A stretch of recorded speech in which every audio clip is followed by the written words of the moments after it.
Oke, berhubung udah ada Kak Aris di sini, aku serahin ke Kak Aris. Kak Aris, apa kabar? Halo, apa kabar? Suara aku masuk nggak? Di aku suaranya masuk jelas. Untuk di teman-teman gimana suaranya jelas? Ada Kak, jelas. Oke, jelas ya, teman-teman sekalian. Oke, yang bisa on cam lebih baik on cam ya teman-teman sekalian, biar kita lebih dua arah, biar asik aja. Itu teman-teman sekalian. Aku juga ingin tahu teman-teman kegiatannya lagi apa. Siapa tahu ada sambil nyambi tugas atau lagi nongkrong gitu. Oke, nah kamu boleh ini kasih apa itu? Co-hostnya yang ke Aries aja, soalnya di sana aku double device soalnya.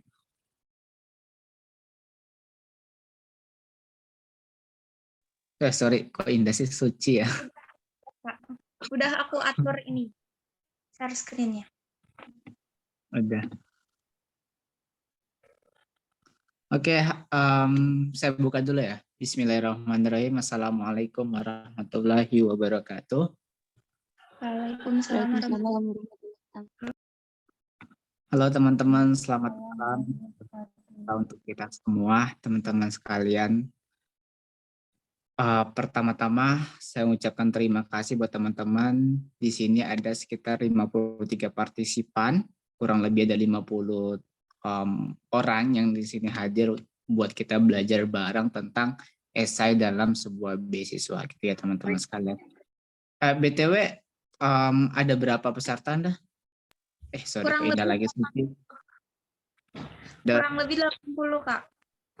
80. Oke, lumayan banyak ya.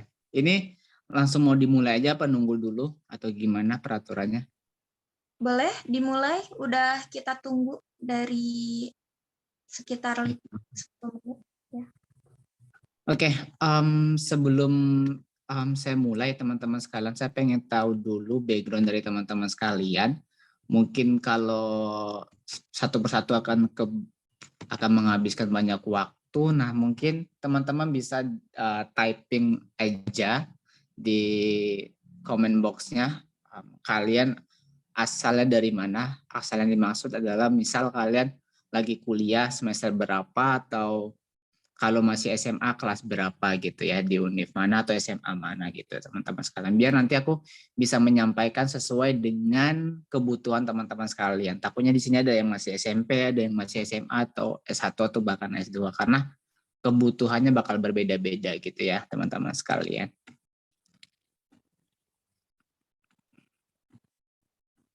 Aku gap year dari Pemalang, Jawa Tengah. Oke. Baru lulus SMA, Kak. Kuliah semester 6 Cirebon. Baru lulus.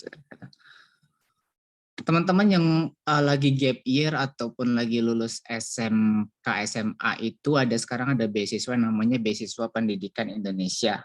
Ada salah satunya teman-teman yang pengen jadi dosen, pengen jadi guru SMK, terus teman-teman yang punya prestasi itu bisa daftar di Beasiswa Pendidikan Indonesia yang sekarang lagi buka. Kalau untuk dalam negeri itu sampai 30 Juli kalau nggak salah. Oke. Tapi tidak menutup kemungkinan ada teman-teman yang udah semester 4, ada yang semester 6 gitu ya, ada semester 2. Bahkan kita akan belajar tentang esai beasiswa. Biasanya banyak, setiap esai rata-rata ada salah satunya esai gitu ya teman-teman. Nah, nanti teman-teman yang semester pertengahan bisa daftar beasiswa Jarum gitu ya. Nanti kalau teman-teman yang maksimal semester 3 ataupun semester 2 itu bisa daftar di beasiswa unggulan. Semoga masih buka gitu ya teman-teman sekalian. Oke, saya screen dulu untuk PPT tentang esainya. Beasiswa Pendidikan Indonesia kalau jurusannya lainnya tidak, Kak. Kalau BPI itu dia strict banget dengan jurusan sama kampus salah satunya. Kalau BPI. Coba boleh dicek aja di websitenya ada. Saya buka dulu. Udah masuk belum PPT-nya? Teman-teman udah masuk belum? Share screen-nya. Kalau di Halo? aku, Belum. Belum ya? Belum, Kak. ya.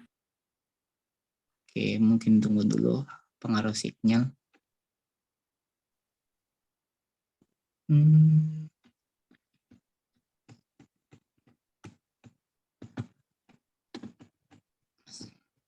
masih belum masuk ya? Masih belum. Belum, Kak. Iya, Gitu. lagi proses.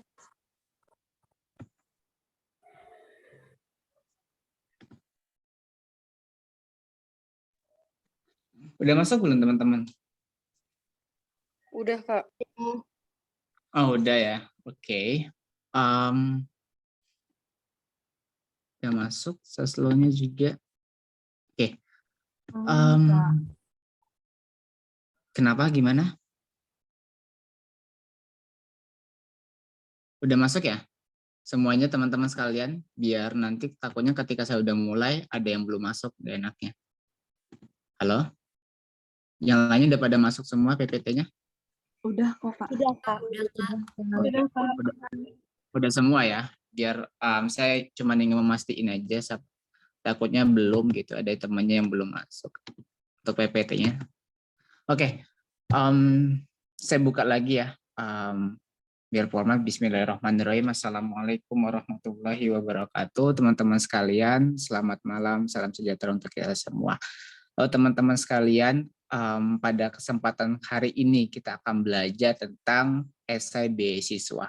Nah, kenapa sih kita perlu banget belajar tentang esai beasiswa ini? Karena rata-rata sepengetahuan saya, beasiswa-beasiswa yang memberikan dana besar itu salah satunya memberikan salah satu persyaratan teman-teman untuk membuat yang namanya esai gitu ya teman-teman sekalian. Nanti saya bakal merincikan ada beberapa sebenarnya kalau untuk S2 itu bahkan S1 juga ada beberapa kategori tentang esai. Biasanya ada dengan beberapa penyebutan seperti motivation letter, personal statement gitu ya, dan lain sebagainya. Sebenarnya itu nggak jauh berbeda, inti poinnya sama aja tentang esai juga gitu ya teman-teman sekalian. Nanti apa aja sih yang akan kita pelajari, apa aja sih yang akan kita masukkan di esai yang kita bakal buat gitu ya teman-teman sekalian. Nah, pada kesempatan kali ini karena Kak Indahnya minta langsung untuk esai beasiswa unggulan, nanti saya bakal berikan juga contoh tentang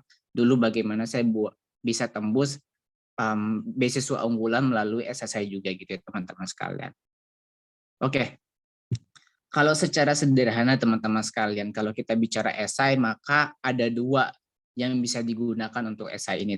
Nah, bisa teman-teman gunakan untuk beasiswa atau untuk kompetisi ataupun lomba gitu ya teman-teman sekalian. Nah, pastinya kedua tujuan ini memiliki hal yang berbeda terkait bagaimana teman-teman nanti menarasikan ataupun menyajikan data dalam sebuah tulisan teman-teman sekalian. Yang pastinya kalau untuk kompetensi ataupun lomba tersebut dia bersifat ilmiah.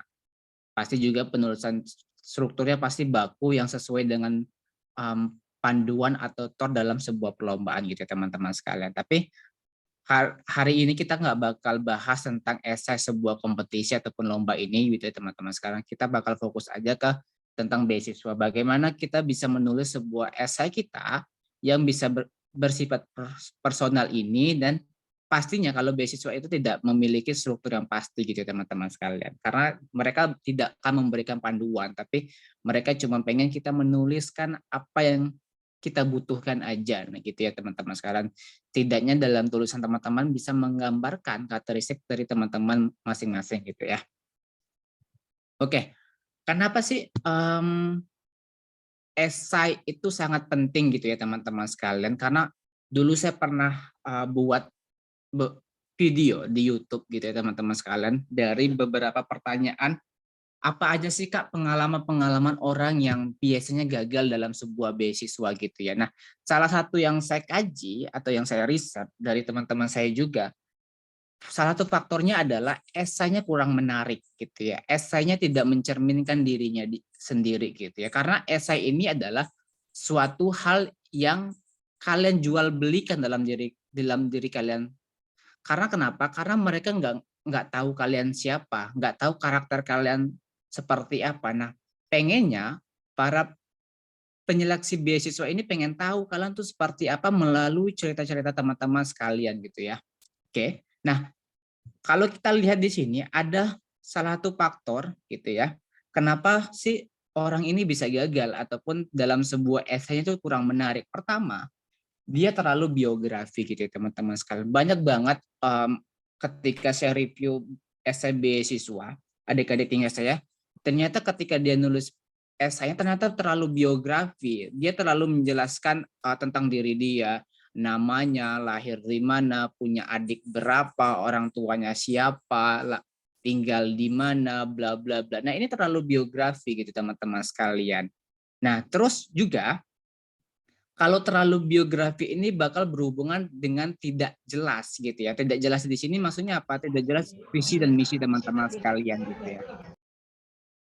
Oke. Nah, kenapa sih bisa kategori tidak jelas ini? Karena tadi mereka terlalu biografi dalam menulis sebuah esai beasiswa tersebut dan tidak menggambarkan apa sih yang akan mereka lakuin, sedang mereka lakuin ataupun di masa depannya itu mau seperti apa itu tidak jelas gitu ya. Dan itu banyak juga faktor-faktor yang membuat orang itu gagal dalam sebuah beasiswa. Nanti kalau di sesi Q&A terakhir saya bakal cerita-cerita saja sedikit tentang pengalaman-pengalaman dari tingkat saya, bagaimana sih mereka bisa lolos beasiswa unggulan gitu ya salah satunya dengan esai yang menarik gitu teman-teman sekalian. Walaupun mereka nggak punya prestasi yang gemilang gitu ya teman-teman sekalian. Nah, terakhir ada tidak sesuai dengan karakteristik beasiswa. Nah, perlu diketahui gitu ya teman-teman sekalian, setiap beasiswa itu punya karakteristik yang berbeda gitu ya. Ada beasiswa unggulan, mereka menekankan salah satunya memang prestasi dan kontribusi teman-teman sekalian untuk negara ataupun untuk lingkungan. Tapi juga ada beberapa beasiswa yang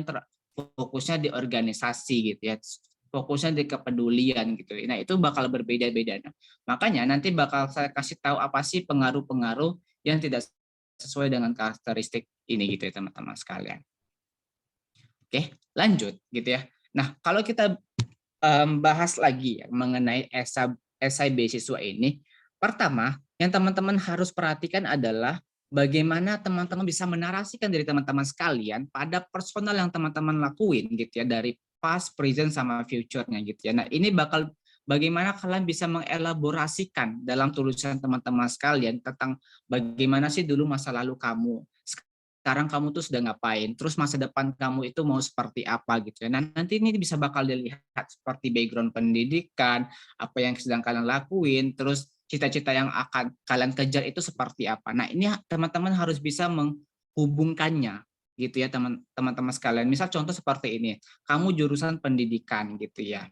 Terus sekarang kegiatan kamu salah satunya kamu melakukan pengabdian untuk pendidikan, mengajar buat teman-teman yang kurang mampu gitu. Terus di masa depannya kamu pengen menjadi guru. Nah, itu salah satu contoh sederhana bagaimana teman-teman bisa mengelaborasikan dalam tulisan teman-teman sekalian. Nah, banyak banget yang ketika saya nge-review beasiswa ini ada 3 elemen ini hilang gitu ya. Mereka tidak bisa menggambarkan dahulunya mereka seperti apa, sekarang mereka sedang ngapain gitu ya, masa depannya mau seperti apa itu mereka tidak bisa menggambarkan ini gitu. Padahal ketiga poin ini sangat-sangat penting gitu ya teman-teman sekalian.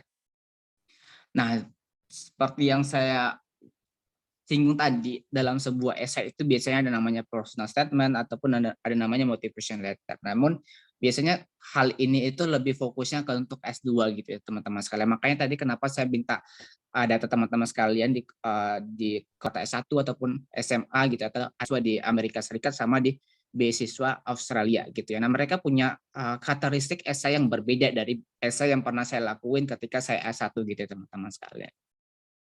Nah, ini cuman gambaran sederhana dan singkat aja bagaimana sih perbedaan nanti teman-teman kalau ketemu apa sih diminta personal statement, apa sih yang diminta oleh motivation letter gitu ya teman-teman sekalian. Oke, kalau kita ya teman-teman sekalian kita browsing gitu, apa cara membuat esai gitu, beasiswa gitu ya. Sebenarnya kalau kita cari di Google gitu, googling gitu ya, maka ketiga hal ini yang sangat penting ataupun sangat urgent ketika kita membuat esai beasiswa gitu ya teman-teman sekalian. Pertama kita harus perhatikan temanya apa, tentang personal diri kita sendiri, terus tentang penulisan gitu ya teman-teman sekalian. Nah, tadi yang masalah tema ini sudah saya singgung di awal gitu ya teman-teman sekalian, karena setiap beasiswa itu punya karakteristik yang berbeda sendiri gitu ya. Sebagai contoh, ketika saya daftar beasiswa unggulan ketika saya S1 dulu, saya menggambarkan bagaimana nanti saya bisa bisa berkontribusi untuk bangsa gitu ya melalui bidang pendidikan saya gitu. Nah, tapi ketika saya udah mau daftar S2 gitu ya, nah saya beda lagi cara penulisannya, bagaimana saya bisa memiliki riset, publikasi dan lain sebagainya. Itu bakal berbeda lagi buat teman-teman nanti kalau udah pendidikan lanjut gitu ya. Nah, itu terkait tema dalam sebuah beasiswa. Tapi ada juga seperti beasiswa Jarum, beasiswa BI. Nah, mereka punya karakteristik yang berbeda juga gitu ya. Nah, terus yang kalau personal ini pasti semuanya bakal sama gitu ya. Mau dia beasiswa A, B, C, D gitu ya sampai Z, pasti ketiga elemen ini bakal dilihat dari masa lalunya, bidang sekarang, present-nya dan future-nya gitu ya. Ini pasti kalau personal ini itu semuanya pasti bakal disinggung gitu ya. Terakhir penulisan. Nah, penulisan ini sangat penting teman-teman sekalian gitu ya. Apalagi kalau beasiswa tersebut mengharuskan kalau kalian dalam bahasa Inggris gitu. Memang ada beberapa esai beasiswa yang mewajibkan berbahasa Inggris. Nah, gramatikalnya harus dilihat, bagaimana cara kamu menulis itu juga dilihat, terkait typonya, kesalahan ejaan bahasanya itu juga dipengaruh banget gitu ya teman-teman sekalian. Karena kalau yang namanya mahasiswa gitu ya, apakah lagi kalian seorang akademisi gitu teman-teman, maka kalian bakal dilihat salah satu bukti kalau kalian itu daftar beasiswa, salah satu esai yang bakal mereka lihat adalah salah penulisan teman-teman sekalian bakal mereka perhatian juga gitu ya teman-teman sekalian. Apalagi kalau beasiswa tersebut yang beasiswanya punya jenjang seleksi yang sangat ketat seperti beasiswa unggulan gitu ya teman-teman sekalian, beasiswa BPI dan lain sebagainya. Oke, terus nah ini kalau dibilang ini adalah salah satu metode yang paling umum yang banyak digunakan ketika nulis sebuah esai. Itu ya start, didahului dengan situation, task, action sama result gitu ya teman-teman sekarang. Nah, namun kalau nanti saya bakal menggambarkan ketika saya dulu ketika 2 tahun berturut-turut bagaimana saya membimbing adik-adik tingkat saya untuk daftar beasiswa unggulan gitu, terutamanya esai. Nanti saya bakal memberikan apa saja sih yang harus ditulis buat teman-teman sekalian gitu ya. Nah, tapi ini adalah poin-poin yang sederhana gitu teman-teman sekalian. Nah, metode STAR ini paling banyak digunakan ketika orang nulis sebuah karya tulis ataupun esai gitu ya teman-teman. Bahkan ketika saya daftar untuk beasiswa S2 sekarang, saya juga menggunakan metode ini. Bagaimana saya bisa mengelaborasikan background saya tadi, terus tantangan yang saya hadapi gitu ya task ini, terus action ini adalah bagaimana presentnya saya gitu teman-teman sekalian. Terakhir dari apa sih hasil pencapaian saya terhadap kegiatan-kegiatan yang udah saya lakuin gitu ya teman-teman sekalian. Oke, lanjut. Nah, ini adalah draft yang sederhana dulu ya ketika saya ngebimbingin adik-adik tingkat saya untuk daftar beasiswa unggulan gitu ya teman-teman sekalian. Nah, kenapa sih draft ini saya buat gitu ya? Karena saya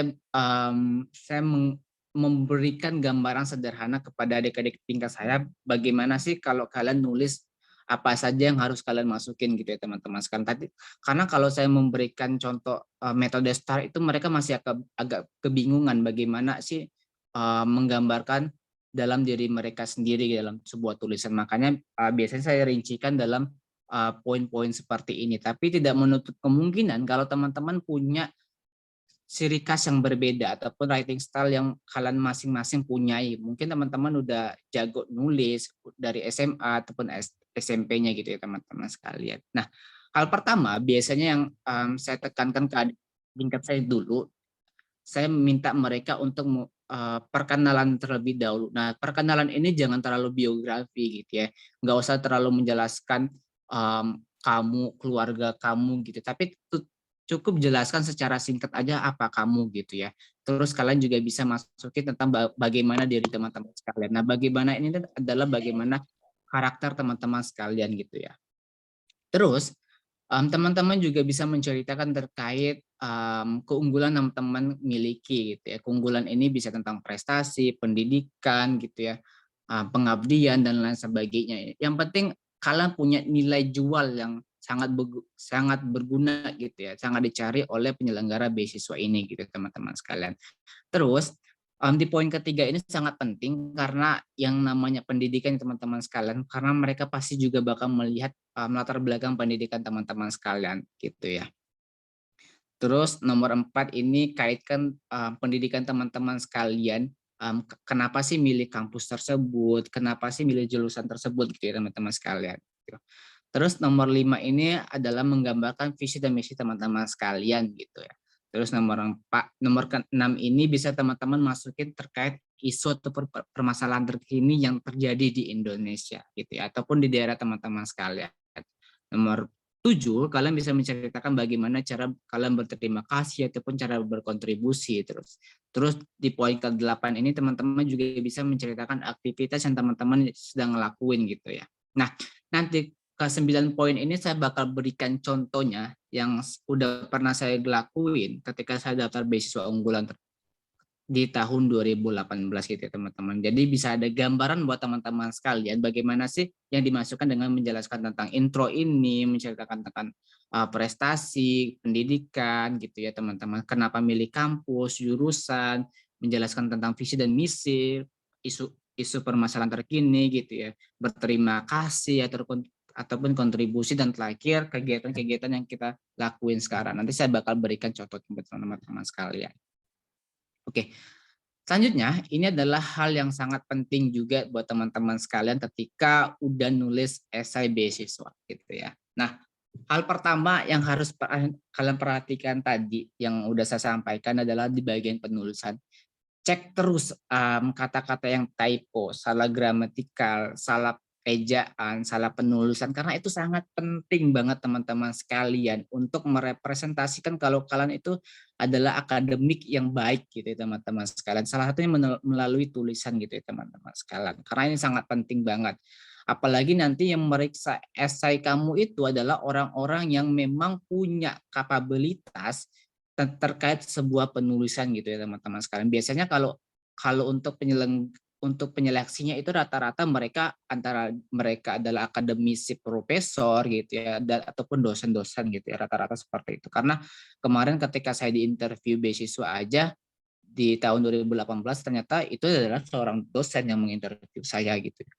Terus setelah kalian perhatiin semua nih typonya udah jelas gitu ya, udah nggak ada lagi kesalahan, ejaan dan lain sebagainya. Terus kalian minta lakuin nomor 2 ini. Nah, poin kedua ini sangat penting banget. Saya ngelakuin ini walaupun saya ngerasa tulisan saya udah bagus, saya ngerasa susunan kata saya udah tepat gitu, tapi saya selalu minta revisi ke orang lain gitu ya. Bahkan ketika saya menulis sebuah esai, baik itu untuk beasiswa ataupun untuk perlombaan, saya selalu minta revisi gitu. Saya selalu minta proofreading namanya, minta review sama teman-teman sekalian gitu ya. Karena mereka bisa memberikan sudut pandang yang berbeda gitu teman-teman sekalian. Karena biasanya seperti ini. Kadang kalau kita menulis, kita ngerasa tulisan kita itu udah sempurna, udah bagus, tapi ketika orang baca, mereka itu susah buat nangkap apa yang sih yang ditulis dalam esainya kita. Itu yang saya sering lakuin dulu teman-teman sekalian. Jadi ketika saya udah nulis esai, terus saya suruh mereka baca esai saya ini. Terus saya minta tolong dong resume gitu ya, tolong kayak story cerita singkat sih apa sih udah kamu yang dapatkan dari baca esai saya ini selama 10 menit gitu ya teman-teman sekalian. Nah, ketika mereka menjabarkan apa yang mereka nangkap, apa yang mereka dapatkan gitu ya, ternyata ketika saya dengar kok apa poin yang saya tulis dalam esai saya ternyata mereka nggak bisa menangkap gitu ya. Nah itu yang saya sering lakuin, ternyata mereka merasa ada salah konsep, salah penulisan gitu ya. Itu yang sering saya lakuin gitu ya. Dan rata-rata ketika orang untuk daftar beasiswa gitu ya, namanya review ataupun proofreading ini mereka sering ngelakuin gitu teman-teman. Bahkan zaman sekarang untuk beasiswa yang setara kayak S2 ataupun S3 itu ada lembaga sendiri yang mereka menyediakan jasa untuk review sama proofreading gitu ya. Bahkan ada yang sampai jutaan rupiah yang saya ketahui, ratusan ribu. Soalnya kemarin kalau yang saya kemarin itu untuk daftar beasiswa Australia saya bayar sekitar 200-an ribu untuk sekali nge-review aja tentang esai saya gitu ya. Karena yang bakal nge-review itu ternyata awardee-nya langsung dari beasiswa tersebut. Jadi mereka udah punya sudut pandang tersendiri apa sih yang harus dimasukin, apa sih harus yang dibuang dalam sebuah tulisan gitu ya teman-teman sekalian. Nah, kalau udah kita ngerevisi, udah kita minta proofreading gitu ya, minta perbaikan dan lain sebagainya. Terus poin ketiga ini kita lakuin aja revisi tersebut, kita perbaiki terus gitu ya. Nah, nanti kalau kalian udah ngerasa oh udah sempurna, udah bagus nih, udah semua sudut pandang dari teman-teman kalian udah kalian dapatin dari dosen kah, dari orang tua kah, dari kakak tingkat kah, dan lain sebagainya, awardee beasiswa udah sesuai nih dengan sudut pandang mereka nih tentang esai kamu deh. Udah terakhir upload aja nanti esainya gitu. Tapi jangan lupa berdoa juga. Oke. Ini adalah gambaran sederhana saja gitu ya teman-teman sekalian ketika orang dapat beasiswa gitu ya. Dulu saya juga ngelihat beberapa kakak tingkat saya yang udah berangkat misal ke Amerika, contohnya ke Australia, ke Jepang dan lain sebagainya. Saya ngeliat kayak mereka kehidupannya enak banget gitu ya, kuliah dibayarin gratis gitu ya, bisa jalan-jalan gitu. Tapi ketika saya sedang untuk menggapai apa yang udah mereka capai gitu ya, ternyata waduh capeknya luar biasa gitu ya. Perjuangannya belajar bahasa Inggris gitu ya, nulis esai, revisi, perbaiki, revisi, perbaiki gitu ya. Tulis untuk kejar TOEFL, kejar IELTS gitu ya. Itu capeknya luar biasa buat teman-teman sekalian dan saya sekarang pun saya sedang melakukan hal-hal tersebut gitu ya untuk mencapai S2 saya dengan belajar di luar negeri dengan gratis gitu ya teman-teman sekalian.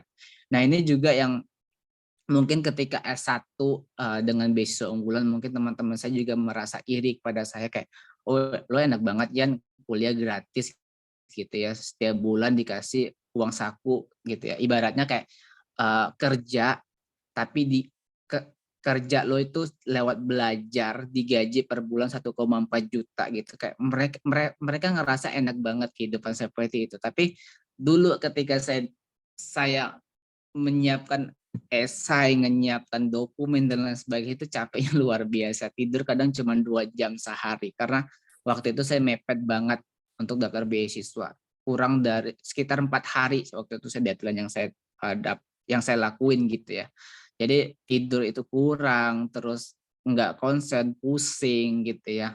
Capeknya luar biasa yang ketika saya lakuin untuk dapatin beasiswa S1 melalui beasiswa unggulan teman-teman sekalian.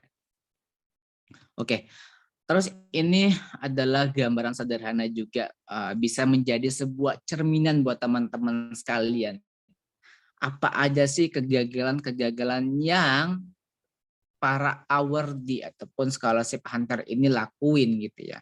Nah ini juga dulu merujuk pada diri saya sendiri gitu ya teman-teman sekarang. Karena dulu saya sebenarnya sebelum menjadi awardee beasiswa unggulan saya udah banyak nyoba beberapa beasiswa sebelumnya. Tapi ya berakhirnya dengan kegagalan gitu ya teman-teman sekalian. Nah pertama yang dulu saya ketika daftar beasiswa adalah minim riset gitu. Dulu konsep saya ketika daftar beasiswa itu adalah kalau rezeki itu nggak kemana gitu ya. Jadi ketika saya memahami konsep rezeki itu nggak kemana, jadi ketika saya upload gitu ya, saya ngirim berkas, jadi saya nggak sempurna, jadi kayak ngerasa kayak udah kalau ini sekedar upload aja ya udah sekedar kirim aja nggak usah bagus-bagus amat. Nanti kalau rezeki nggak bakal kemana kok, kalau rezeki nggak bakal tertukar. Oke, konsep itu ternyata berlaku gitu ya buat teman-teman sekalian dengan pasrah gitu. Tapi kalau untuk beasiswa ini nggak bisa seperti itu karena kamu kalau ala kadarnya aja dengan konsep kalau rezeki nggak kemana, sedangkan orang lain itu udah nyiapin jauh-jauh hari, berbulan-bulan bahkan bertahun-tahun sebelum beasiswa itu dibuka itu ada orang-orang seperti itu gitu ya. Jadi ya namanya beasiswa ini kita bersaing gitu ya. Nggak semua misal gini, ada beasiswa A dibuka, ada sekitar 1.000 pendaftar. Nggak semua 1.000 pendaftar ini bakal lolos, enggak. Mereka kuotanya sangat sedikit, mungkin hanya 100, mungkin hanya 50. Bayangkan kamu ada 1.000 pendaftar, terus yang kotanya hanya sekitar 100 orang gitu ya. Ada 900 orang yang harus kalian kalahkan. Dan ini juga terjadi dalam sebuah beasiswa. Saya bisa ngasih gambaran gitu ya teman-teman sekalian. Tahun 2020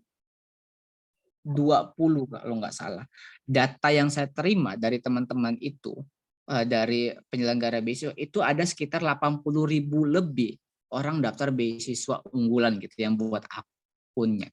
Tapi ternyata kota beasiswa unggulan gitu ya, nggak lebih dari 3.000 mahasiswa yang keterima gitu. Kebayangkan adalah berapa banyak sih yang harus tersisihkan dalam sebuah penyelenggara ataupun penyeleksian beasiswa ini gitu teman-teman sekalian. Dan itu saya juga ngerasain ketika daftar beberapa beasiswa sekarang untuk S2 gitu ya.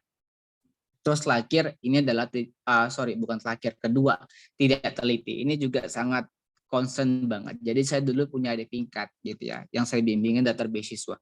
Dia punya esai yang bagus gitu ya. Dia punya prestasi yang cukup membanggakan gitu ya, karena dia punya prestasi di level nasional dan itu juara. Dan saya ngerasa kalau dia daftar dengan esainya itu udah bagus, dengan prestasinya dia udah bagus juga, saya yakin dia pasti lolos gitu. Tapi ternyata ketika pengumuman panggilan interview saja dia ternyata tidak lolos gitu ya. Dan dia bingung kok bisa dia nggak lolos, sedangkan ada temannya yang dia ngerasa temannya ini itu jauh di bawah dia dari segi prestasi, dari segi esai gitu ya. Karena saya sama-sama nge-review mereka berdua.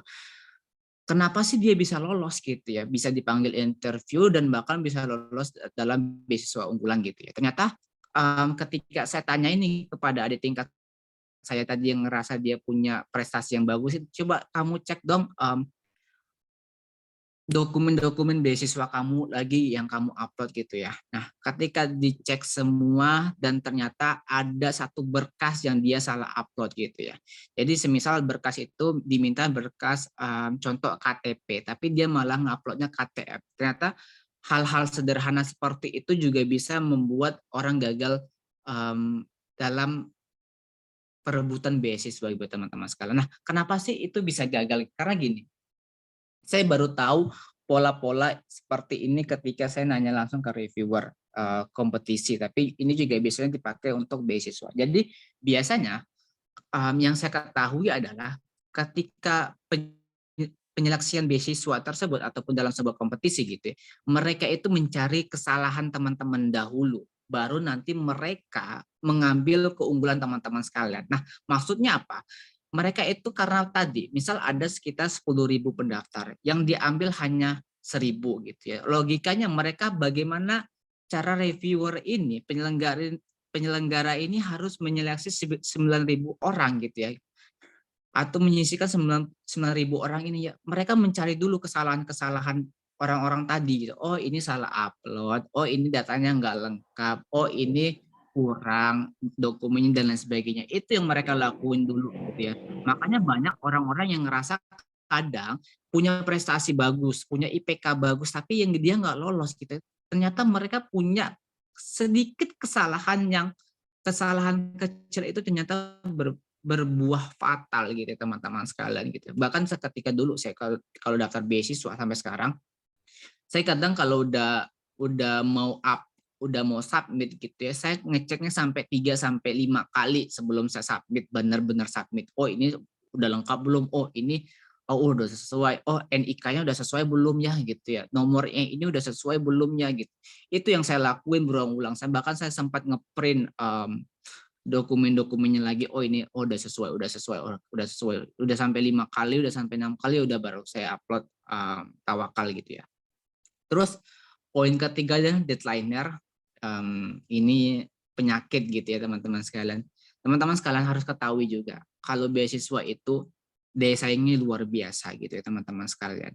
Mungkin kalian ngerasa daftar beasiswa ini kalau rezeki nggak kemana, kayak boleh konsepnya seperti itu. Tapi teman-teman harus ketahui kalau kalian daftar beasiswa ini Hamin 7 hari, Hamin 20 hari, Hamin 1 bulan, ternyata ada orang-orang yang udah nyiapin 6 bulan sebelumnya, setahun sebelumnya gitu ya teman-teman sekalian gitu. Nah, cerita saya tadi yang saya cuma bisa 4 hari dan saya lolos itu itu enggak semata-mata saya sebagai deadlineer yang beasiswa tersebut aja, enggak. Saya pelajari dari beberapa beasiswa yang udah pernah saya gagal. Jadi esai yang saya tulis itu adalah esai yang sudah saya ambil, yang udah saya comot dari beberapa esai yang pernah saya submit untuk daftar beasiswa lain gitu. Jadi saya perbaiki gitu. Memang untuk daftar beasiswa itu hanya saya punya waktu 4 hari, tapi tidak dari nol gitu ya teman-teman sekalian. Terus terakhir adalah mental yang lemah, dan ini banyak banget yang terjadi, kayak ngerasa kurang prestasi, merasa banyak kurangnya dalam diri mereka gitu ya teman-teman sekalian. Ini banyak juga yang sering curhat ke saya melalui media sosial gitu, Kak saya pengen daftar beasiswa nih, tapi saya tuh nggak punya prestasi gitu ya. Nah itu banyak banget yang terjadi. Biasanya saya memberikan nasihat mereka seperti ini. Kalau kamu mau daftar beasiswa gitu ya, daftar aja dulu gitu ya. Kalau kamu gagal, nggak apa-apa, it's okay. Dengan kegagalan tadi, kamu bisa belajar apa sih kekurangan kamu, apa sih yang membuat kamu gagal gitu ya. Nah, siapa tahu ini juga menjadi rezeki kamu gitu ya teman-teman sekarang. Kalau kamu daftar beasiswa, kamu punya 2 peluang. Pertama peluang berhasil lolos, kedua peluang gagal gitu ya teman-teman sekalian. Tapi kalau kamu udah mentalnya lemah, nggak daftar ya otomatis kamu nggak bakal lolos gitu ya. Sedangkan kamu nggak submit dokumen gitu teman-teman sekalian. Oke, ini ada beberapa referensi buat teman-teman sekalian. Kalau tertarik dalam beasiswa unggulan, bisa kalian cek beberapa video yang udah saya buat gitu ya teman-teman sekalian tentang beasiswa unggulan dari awal hingga akhir ya teman-teman sekalian. Oke, ini juga ada beberapa blog saya yang saya buat untuk terkait beasiswa unggulan. Oke, itu saja teman-teman sekalian yang dapat saya sampaikan terkait esai beasiswa gitu ya. Tapi memang lebih fokusnya adalah beasiswa unggulan gitu ya teman-teman sekarang. Nah mungkin teman-teman sebelum kita lanjut, saya memberikan gambaran contoh esai saya, mungkin ada teman-teman ada beberapa pertanyaan yang mungkin teman-teman masih kebingungan terkait apa yang saya sampaikan gitu ya teman-teman sekalian. Waktu dan tempat dipersilakan buat teman-teman. Oke, teman-teman yang mau bertanya boleh langsung raise hand, juga on. Oke, Kak Revi, silahkan. Ya baik Kak, terima kasih atas kesempatannya. Saya ingin bertanya kan selama ini kan saya sudah mengalis beasiswa, terus ada beberapa pertanyaan yang pasti ada di esai-esainya, yaitu kayak motivasi Anda, terus kenapa saya harus memilih Anda, terus kenapa Anda layak gitu. Kan saya kan udah bikin apa ya, kayak strukturnya saya menulis apa, dan gimana sih tipsnya buat bikin kayak kalimat pertama yang apa ya, yang kayaknya tuh akan menarik perhatian gitu. Karena yang saya bingungkan ketika nulis esai itu kayak kalimat pembukanya gitu, Kak. Nah, gimana sih tipsnya, Kak, biar kita tuh bisa memikirkan kalimat pembuka yang menurut kita tuh menarik buat panitia beasiswa tersebut. Terima kasih. Oke, tadi siapa namanya? Revi ya. Kalau boleh tahu tadi kamu daftar beasiswa apa itu, Dek? Kemarin sekarang saya lagi pengen itu daftar beasiswa yang dari Yayasan 10.000. Oh gitu, oke. Dia nggak ada esai ya, tapi dia langsung ngisi pertanyaan, esainya langsung ngisi Iya, pertanyaannya. Oke. iya. Nah biasanya kalau esai yang ngisi pertanyaan itu langsung straight to the point aja, kamu langsung ngisi pertanyaannya. Kalau boleh tahu contoh pertanyaan apa yang kamu paling susah jawabnya? Nah nanti saya memberikan gambar. Kayak misalnya apa motivasi Anda mendaftar gitu. Apa Motivasi motivasi? Anda mendaftar beasiswa ini gitu. Oke. Saya tanya sama si Revi sekarang. Kenapa kamu butuh beasiswa? Karena butuh itu sih, butuh uangnya kan biar bisa kuliah, biar bisa punya bantuan dana pendidikan. Terus terus kan beasiswa itu kan menawarkan program-program tentang tentang kayak self development gitu. Terus kita juga bisa kesempatan ikut dalam event-eventnya mereka gitu, Kak. Nah, itu secara nggak langsung kamu udah tahu apa yang pengen menjadi motivasi kamu. Tapi lagi gitu ya teman-teman sekalian, bagaimana cara nulisnya gitu ya, kebingungan gitu ya. Nah, pertama kalau kamu bingung nulisnya gitu ya, yang kamu lakuin adalah kamu tulis dulu apa yang ada di benak kamu gitu ya. Jadi kayak tadi kamu bilang kayak pertama kamu butuh beasiswa tersebut karena masalah ekonomi gitu ya. Kedua, kamu tertarik ngikut kegiatan-kegiatan mereka ataupun event mereka gitu ya. Nah, kamu bisa mengelaborasikan kedua hal ini. Pertama yang kamu bisa sampaikan contohnya seperti ini. Bisa sederhana aja ya gitu ya. Saya nggak tahu nih latar belakang ekonomi kamu seperti apa, tapi saya cuma ngasih gambaran aja. Sebagai contoh seperti ini. Saya merasa dengan pendidikan saya bisa memutus rantai kemiskinan gitu ya. Nah, hal yang inilah yang saya lakukan ketika saya berkuliah di kampus kamu mana, jurusan kamu apa gitu ya. Dan harapkan dengan pendidikan ini bisa membawa saya ke hal yang lebih cemerlang gitu ya. Namun keterbatasan ekonomi yang membuat yang banyak mengambil perhatian saya gitu ya. Makanya oleh sebab itu saya sedang mendaftar misal kamu lagi daftar banyak beasiswa nih atau cuma fokus satu aja. Makanya oleh sebab itu dengan kesempatan beasiswa apa tadi yang kamu sebutin itu bisa memberikan harapan untuk saya untuk kuliah gitu ya dengan bantuan yang diberikan gitu. Saya nggak tahu nih bantuannya itu biaya pendidikan apa aja atau ada biaya buku ataupun biaya seperti apa. Nanti kamu bisa sebutkan seperti itu gitu ya. Nah, selain itu, kenapa saya tertarik dalam beasiswa ini bukan beasiswa yang lain karena beasiswa ini tidak hanya memberikan dana pendidikan tapi mereka memberikan nilai-nilai yang saya inginkan seperti pengembangan kepemimpinan, development sub development gitu ya. Terus kegiatan-kegiatan yang bisa berhubungan dengan visi dan misi saya. Itu contoh gambaran-gambaran sederhana aja yang kamu bisa lakuin deh.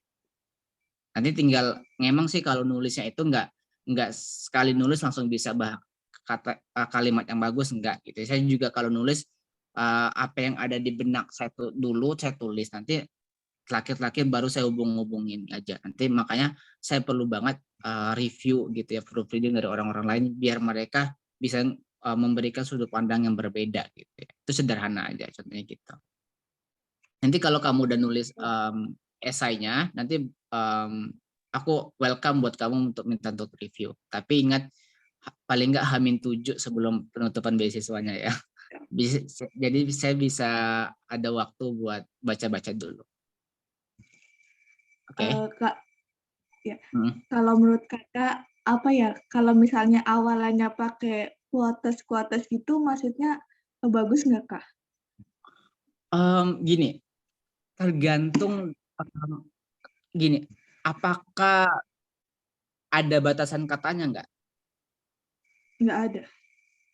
Nggak ada. Jadi boleh mau berapa kata itu nggak masalah. Biasanya kalau terkait esai yang pertanyaan seperti itu mereka biasanya membatasi kata biasanya. Ada nggak? Iya, kalau di situ nggak ada, tapi saya pernah sih yang dia itu maksimal 300 kata gitu. Gini aja, kalau kamu pengen pakai kata-kata mutiara tadi, itu bisa dimasukin. Tapi lagi-lagi kata mutiara itu memang berhubungan banget. Jangan sampai kata mutiara tersebut itu enggak sesuai dengan tulisan apa yang pengen kamu sampaikan gitu. Tapi kalau itu bagus dan itu bisa menguatkan, is okay gitu. Kalau bisa mengelaborasikan kata-kata mutiara tersebut ataupun kutipan-kutipan orang lain. Terakhir boleh nggak, Kak, satu lagi? Oke. Apa ya, gimana sih cara kita memberi apa ya? Saya tuh bingung antara dua pertanyaan kan. Kenapa saya harus memilih Anda, terus kenapa Anda layak? Nah, ketika saya menjawab dua pertanyaan itu, saya tuh kadang jadinya tuh jawabannya tuh sama gitu kan ya. Terus apa gimana sih cara membedakan dua pertanyaan itu gitu Kak jawabannya? Oke, tadi sorry, pertanyaan pertama yang kamu bingung apa? kenapa kenapa saya harus memilih Anda, terus kenapa Anda layak mendapatkan beasiswa ini? Oke. Cukup tricky ya pertanyaannya ya, karena itu bersinambungan banget gitu ya. Kenapa Anda layak mendapat beasiswa ini sama Kenapa saya harus memilih Anda? oke.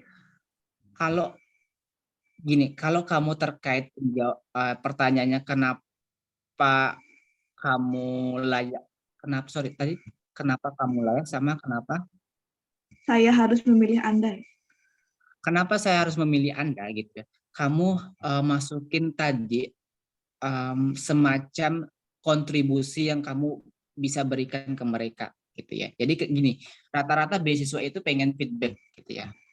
Jadi istilahnya nggak, zaman sekarang itu nggak ada yang gratis gitu ya, ketopet aja bayar gitu ya, istilahnya gitu. Nah, nanti kamu bisa bilang gini, kan itu kan ada beasiswa dari yayasan, saya lupa tadi namanya apa. Nah mereka kan punya kegiatan-kegiatan. Nah kamu bilang aja, saya bakal siap berkontribusi dalam kegiatan-kegiatan yang diselenggarakan oleh mereka ini tadi gitu ya. Saya ingin ikut andil dalam bagian mereka. Jadi kamu bisa menjelaskan kayak, oh kalau kamu milih saya tuh saya bakal berikan feedbacknya ini loh. Kamu pengen saya ikut kegiatan kalian, saya bakal ikut kegiatan kalian gitu ya. Jadi panitia, menjadi apa aja yang sesuai dengan visi dan misi saya dan beasiswa tersebut. Nah, itu yang bisa kamu lakuin Ya. gitu. Nah, kalau kamu terkait pertanyaan kenapa kamu layak ini, kamu pertama hubungkan dengan persyaratannya gitu ya. Nah, kamu kan ada setiap beasiswa itu kan pasti ada persyaratannya gitu ya. Nah, jadi kamu bisa menghubungkan, oh ternyata saya layak karena saya sesuai dengan persyaratan tersebut gitu ya. Kedua, apakah beasiswa tersebut ada spesifikasi permintaan yang berlaku nggak? Biasanya gini, beberapa beasiswa Ada, Kak. minta pengalaman organisasi, prestasi atau semacamnya. Kalau beasiswa ini seperti apa? Itu sih pemuda yang maksudnya mau menginspirasi orang lain terus mau memberikan perubahan kepada daerahnya. Nah, itu yang kamu masukin. Jadi nanti kenapa kamu layak? Karena tadi yang saya bilang, apa yang udah kamu lakuin, background kamu seperti apa, kamu jelasin aja. Jadi misal kamu, contoh kamu ikut di komunitas ataupun di organisasi A. Nah, di komunitas atau organisasi A ini saya aktif dalam kegiatan bla bla bla. Dan kegiatan tersebut bisa membawa dampak positif untuk lingkungan saya gitu ya, untuk masyarakat sekitar saya bla bla bla. Itu yang kamu bisa hubungkan. Jadi mereka pengen melihat layaknya kamu ini ada track record nggak yang kamu bisa ceritain gitu. Nanti bisa kamu hubungkan dengan masa depan kamu gitu. Kalau masih ada, kalau ada kata yang masih diperbolehkan atau ada batasannya gitu ya.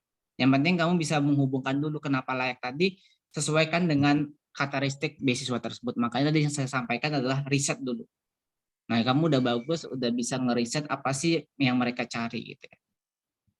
Oke? Baik, Kak. Terima kasih banyak atas pertanyaannya. Atas jawabannya. Oke. Ada lagi teman-teman sekalian?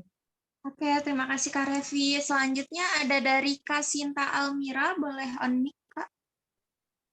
Baik, Kak. Terima kasih atas kesempatannya. Di sini saya mau bertanya. Jadi tahun lalu saya sempat mengikuti sebuah beasiswa. Nah, tapi itu lolos di tahap pertama, tetapi tidak di tahap interview. Nah, untuk tahun ini rencananya saya ingin mendaftar beasiswa yang sama lagi. Apakah boleh saya menggunakan beberapa part dari esai saya tahun lalu? Apakah itu harus diparafrasa ataukah boleh sama gitu? Karena itu hanya beberapa bagian saja. Terima kasih. Oke, kalau boleh tahu beasiswanya beasiswa apa deh? Beasiswa unggulan, Kak. Oh, beasiswa unggulan. Iya. Oke. Kalau saran dari saya untuk beasiswa unggulan lebih baik kamu perbarui aja deh. Kenapa saya menyarankan untuk diperbarui? Sebenarnya ini pertanyaan banyak banget yang saya dapatin di Instagram gitu ya. Rata-rata mereka udah lolos tahap pertama,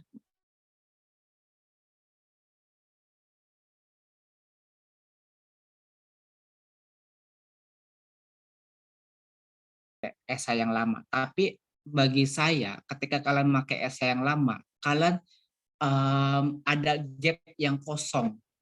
Gap yang kosong itu adalah dalam 1 tahun ini kalian kosong mau cerita apa gitu ya. Jadi kayak gapnya tuh kosong. Nah, lebih baik kalian perbarui aja esai tersebut dengan cerita-cerita apa yang udah kalian lakuin dalam setahun itu gitu ya.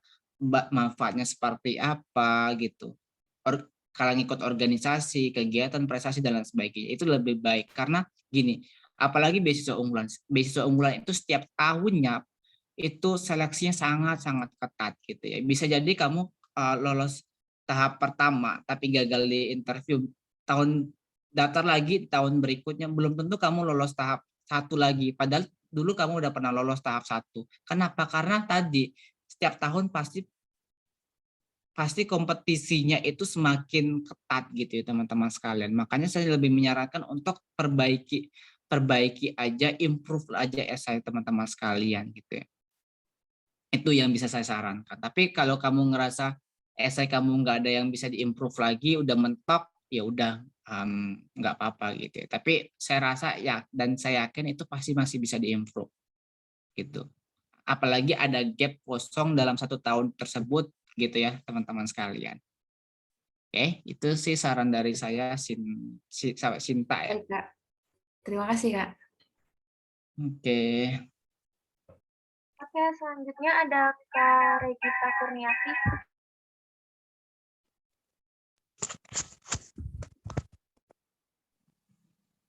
Kak Regita. Iya Kak, maaf. Ini maaf sebelumnya saya off cam ya Kak, karena di sini sinyalnya lagi nggak stabil. Di sini saya mungkin pertanyaan ini ada sangkut pautnya juga sih sama yang pertanyaan sebelumnya.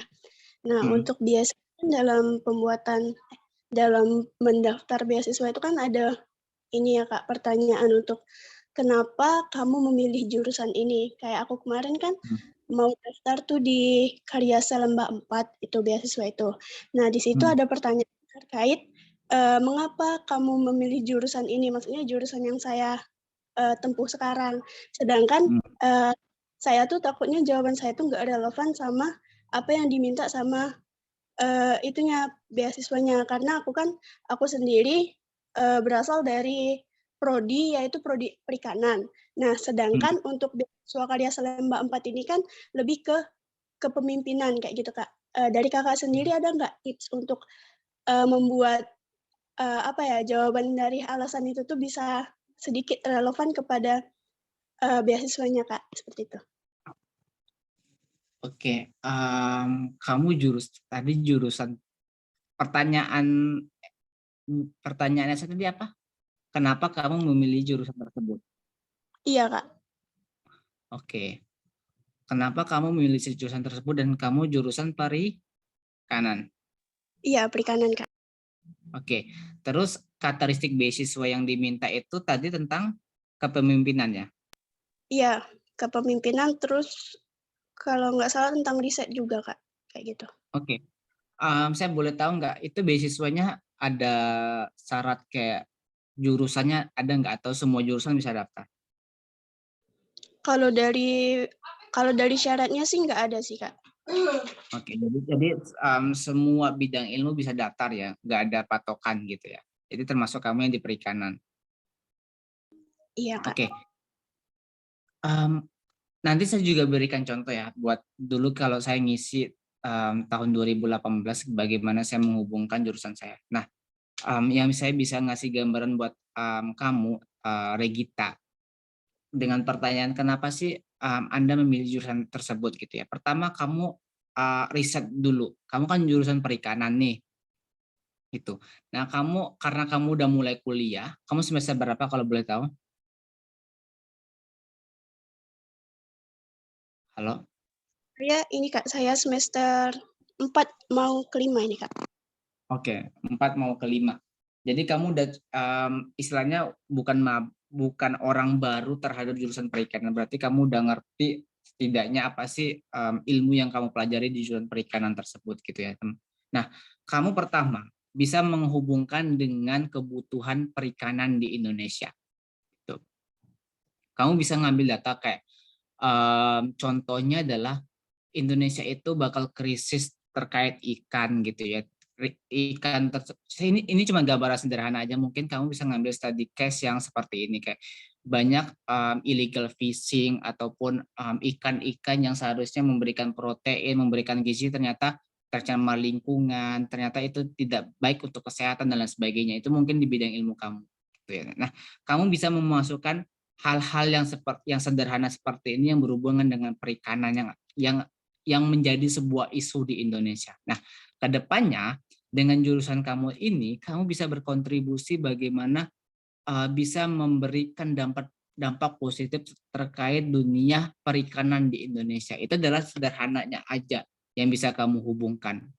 Karena kamu tadi udah semester 4, kalau kamu masih maba yang nggak tahu apa-apa terkait bidang perikanan, mungkin bisa dihubungkan sama SMA-nya, sama daya tariknya ataupun dari hobinya dan lain sebagainya. Tapi kalau kamu udah semester 4, saya yakin udah banyak yang udah kamu lakuin gitu ya. Nah, kamu juga bisa ngasih gambaran. Contoh sederhana, mungkin kamu daerah pesisir gitu ya, atau mungkin keluarga kamu nelayan gitu ya. Nah, itu sederhana-sederhana seperti itu yang bisa kamu hubungkan gitu. Gimana, bisa menangkap Regita? Baik Kak, sudah cukup. Terima kasih. Oke, itu ya sederhana seperti itu. Contoh saya kalau saya ditanya kayak kenapa sih saya memilih jurusan A gitu ya.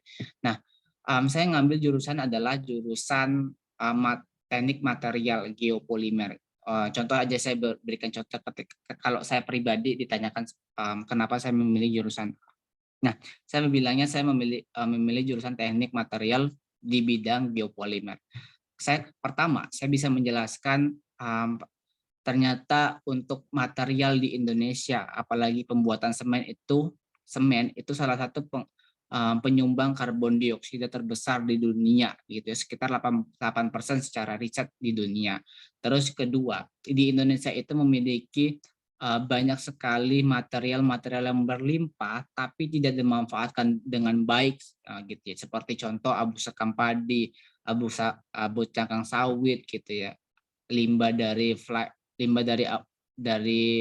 PLTU. Nah, limbah-limbah ini mempunyai potensi bisa menggantikan semen yang tadi punya dampak lingkungan yang buruk, emisi karbon dioksidanya gitu. Nah, saya pengen ke depannya saya salah satu orang yang menjadi spesialis yang bisa memberikan manfaat bagaimana nanti limbah-limbah yang dulunya tidak dianggap ini bisa dianggap dan memiliki nilai ekonomis dan bisa menyelamatkan lingkungan di sekeliling kita gitu ya, dengan cara memanfaatkan potensi-potensi tersebut yang dengan baik gitu ya, terutama di Indonesia karena Indonesia memiliki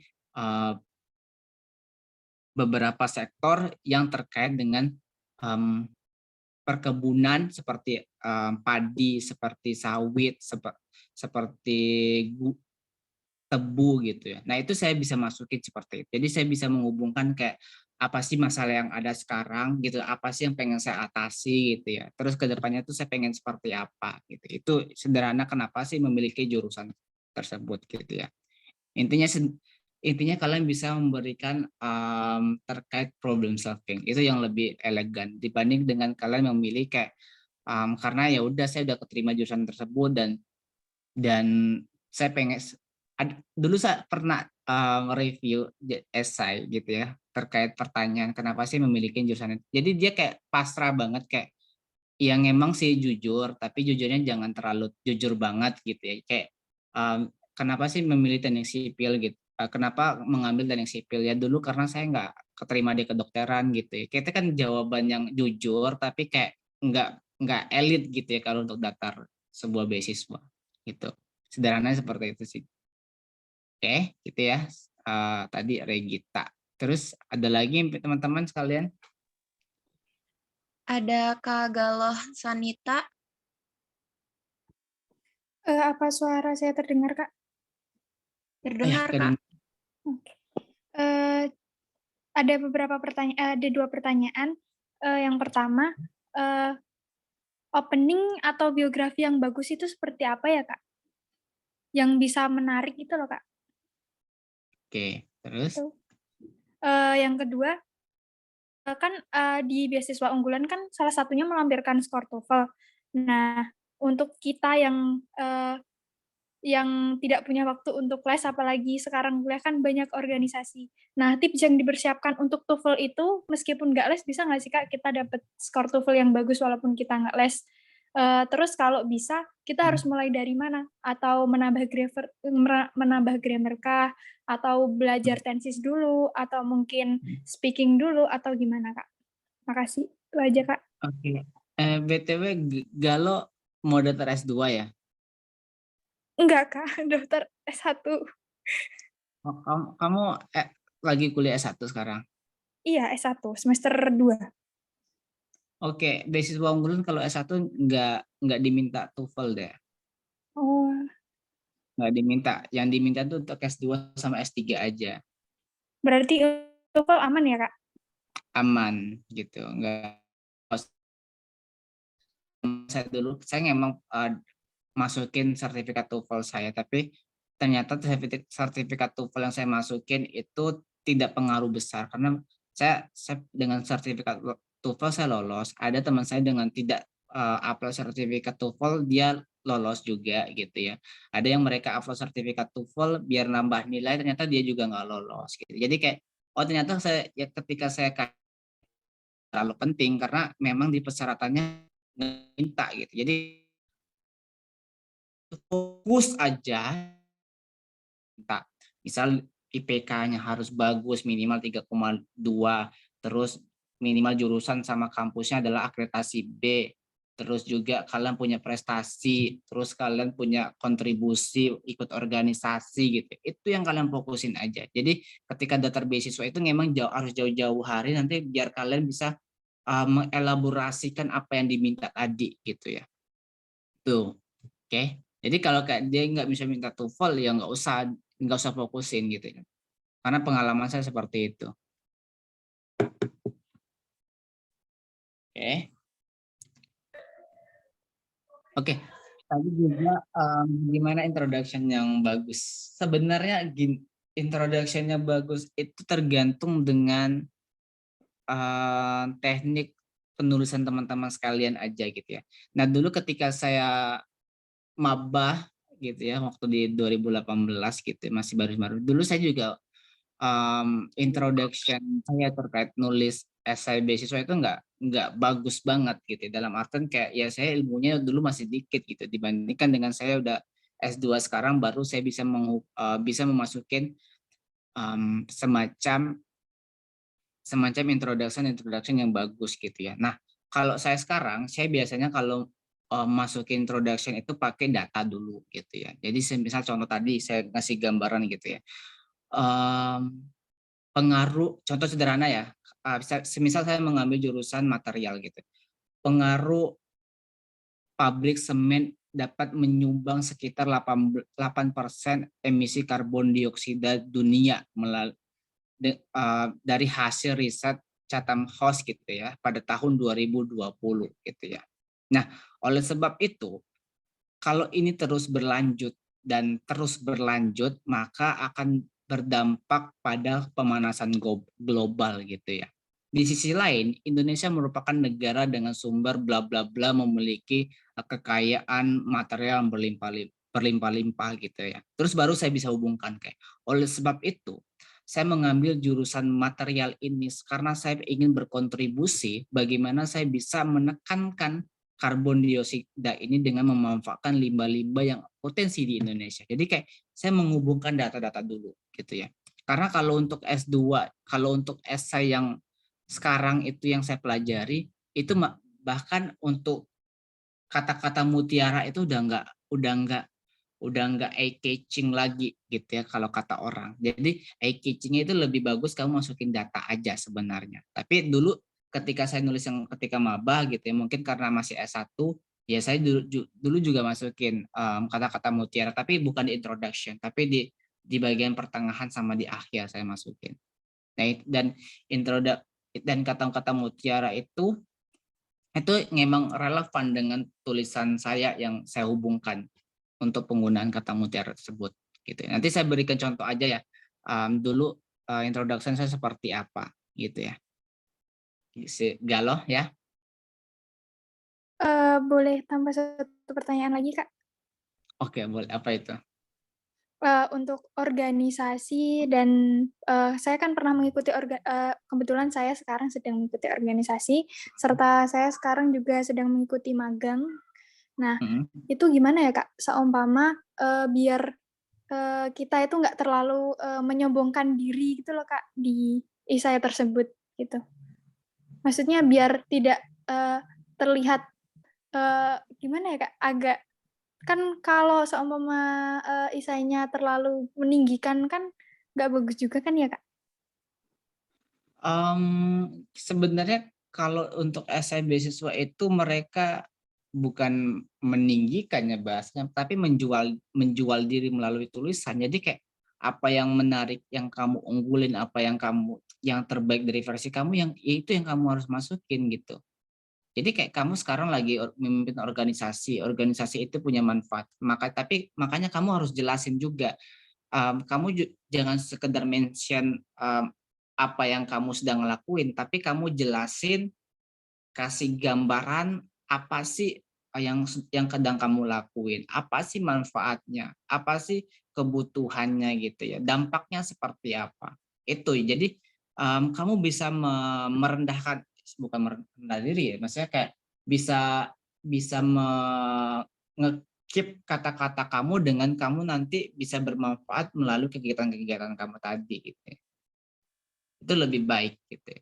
Jadi nggak cuma sekedar mention saya misal juara lomba A, saya ketua OSIS gitu ya, saya ngikut magang A, B, C. Nah, tapi kamu jelasin aja kayak saya menjadi ketua OSIS, contoh sederhana, kegiatan-kegiatan yang saya lakuin adalah bla bla bla, ke masyarakat, ke adik tingkat dan lain sebagainya gitu. Itu yang seharusnya diceritain, bukan disebutin. Makanya kenapa sih ada namanya esai? Nah, esai ini adalah bagaimana kalian bisa menceritakan apa yang kalian masukin di dokumen kalian. Di dokumen kalian punya prestasi, kalian ceritakan prestasi kamu. Di dokumen kamu di bagian data yang kamu taruh adalah kamu pernah ikut pengabdian. Kamu ceritakan pengabdian kamu gitu. Itu yang sebenarnya diminta gitu ya. Jadi kita memilih versi terbaik. Jadi nggak semuanya disebutin gitu ya. Jadi pilih satu aja kalau di esai itu. Kalau kamu merasa kayak keterlibatan kamu di organisasi itu paling menonjol, ya kamu masukin yang organisasi aja, yang lainnya kamu nggak usah masukin gitu ya. Jadi kayak memang fokus satu gitu, nggak usah semuanya dimasukin. Dan itu yang saya lakuin kalau nulis esai untuk sekarang, untuk daftar beasiswa gitu ya.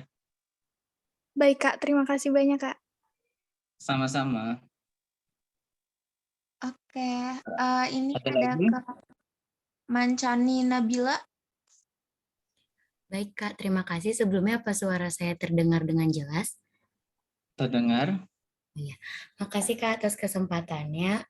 Kenalin, saya Nabila. Kebetulan saya masih calon mahasiswa baru. Alhamdulillah lulus SNMPTN kemarin dan mendapatkan bantuan beasiswa KIP kuliah. Tetapi di samping itu saya kan mencoba daftar beasiswa juga. Nah, sebelumnya kemarin pada saat bulan April itu saya mencoba daftar beasiswa di Rumah Belajar Alfat dengan tujuan jika nantinya dan mendapat dana dari penyelenggara beasiswa itu, saya akan pakai untuk semacam kursus bahasa Inggris gitu, Kak, kursus-kursus untuk menambah skill saya gitu.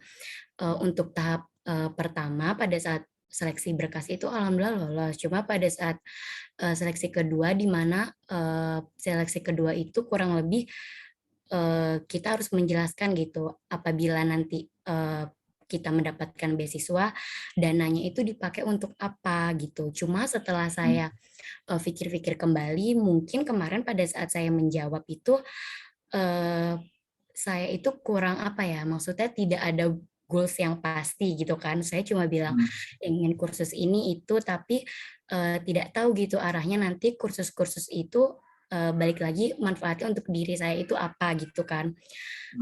Kemudian yang saya tangkap dari pihak penyelenggara beasiswa itu mungkin mikirnya di samping saya sudah mendapat KIPK itu dipikirnya hanya untuk tambahan uang untuk uang jajan atau kehidupan gitu loh Kak. Sedangkan Ya, paham. untuk setelah saya hitung-hitung kembali gitu dari KIPK itu juga untuk biaya kos dan kehidupan sehari-hari itu sebenarnya sangat mepet gitu kan. Sedangkan kebutuhan mahasiswa juga nanti akan ada beli buku dan segala macamnya gitu. Nah, selanjutnya mungkin apabila nanti saya berkesempatan mendaftar beasiswa lagi dan mungkin akan muncul pertanyaan seperti itu, kira-kira jawaban yang harus saya kasih itu seperti apa ya Kak? Terima kasih Kak. Oke. Saya manggilnya Mancini atau Nabila ini? Nabila nggak apa-apa, Mancani Kak. Oke, Mancani. Oke, Mancani. Pertama gini deh, saya nggak tahu nih regulasi terkait KIPK gitu ya.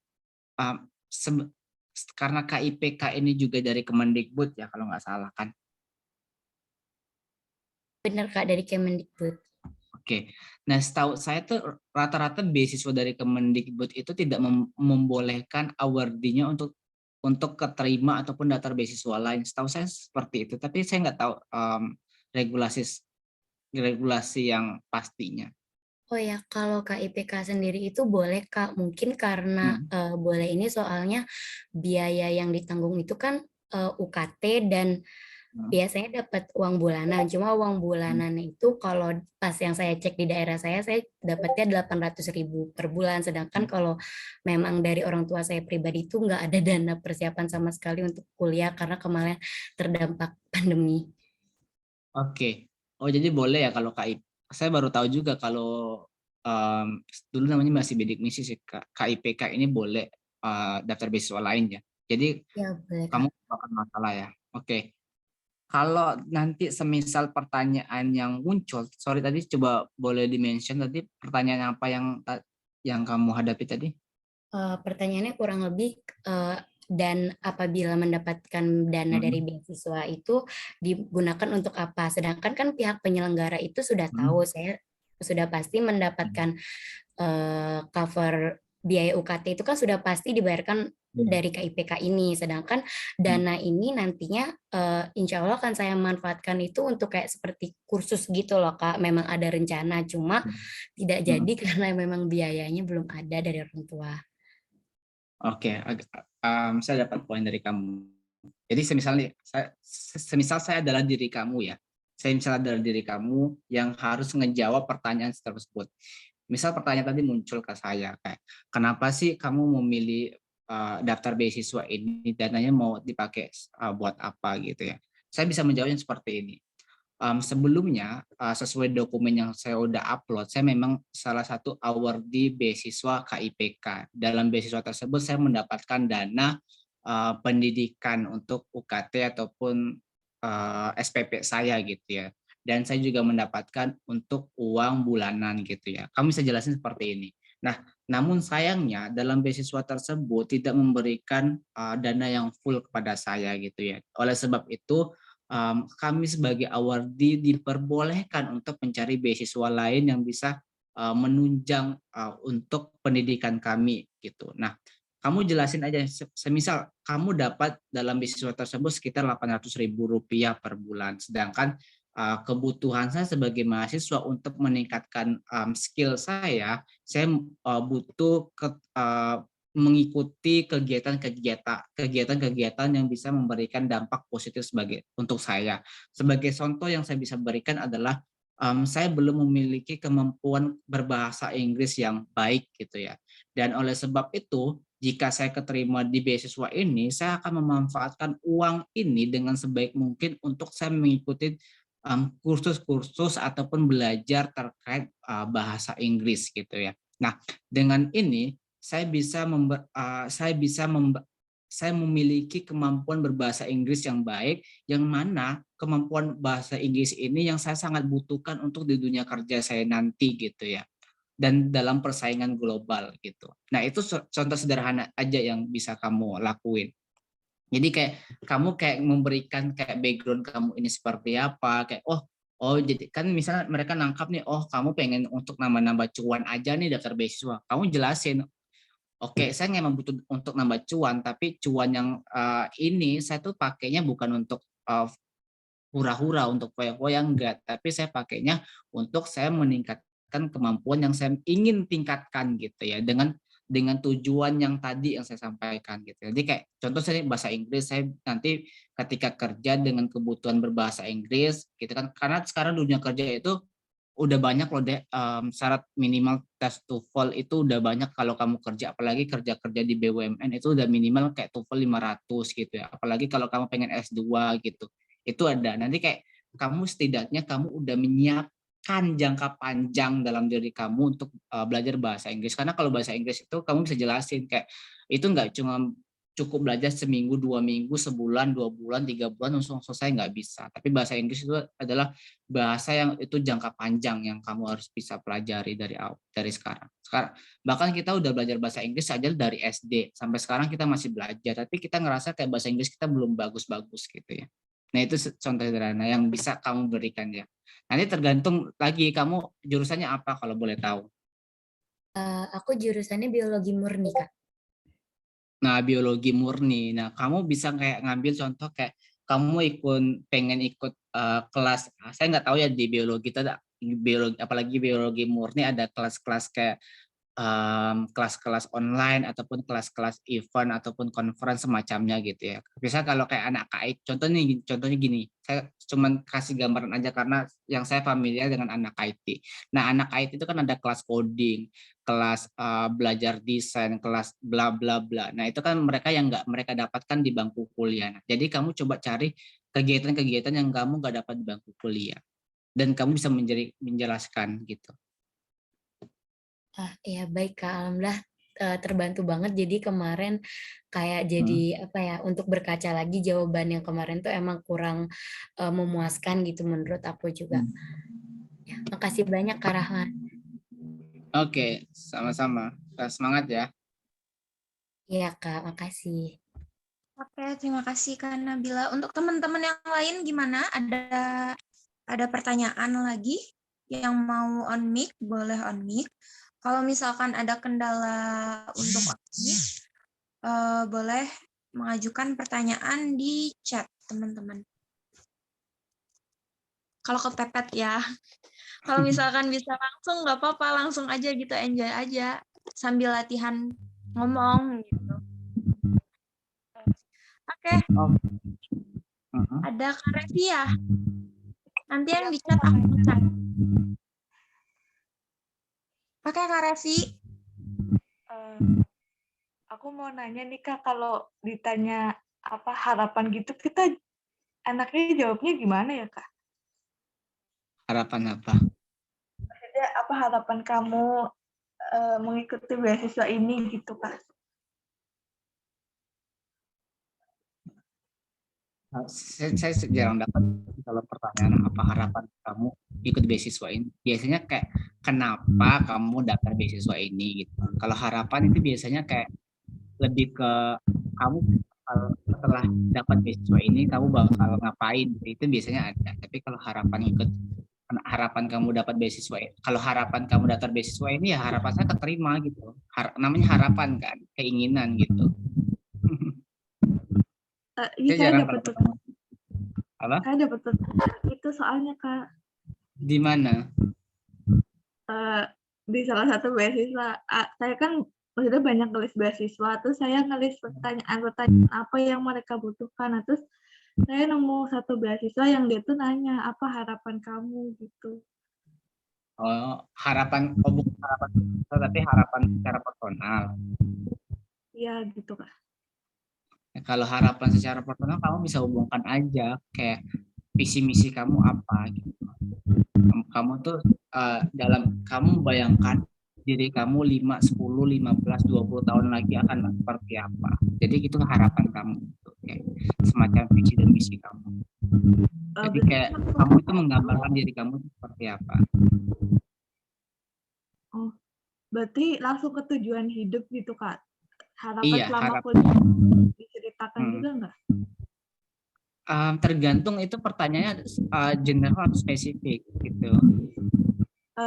Pertanyaannya tuh cuma gini, apa harapan kamu jika mendapat beasiswa ini gitu, Kak?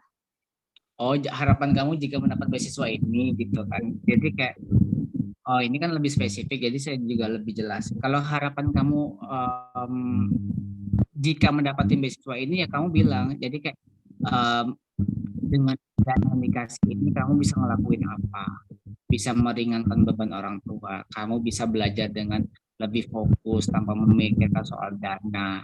Kamu dengan beasiswa ini bisa menjadi sebuah harapan untuk menggapai cita-cita kamu.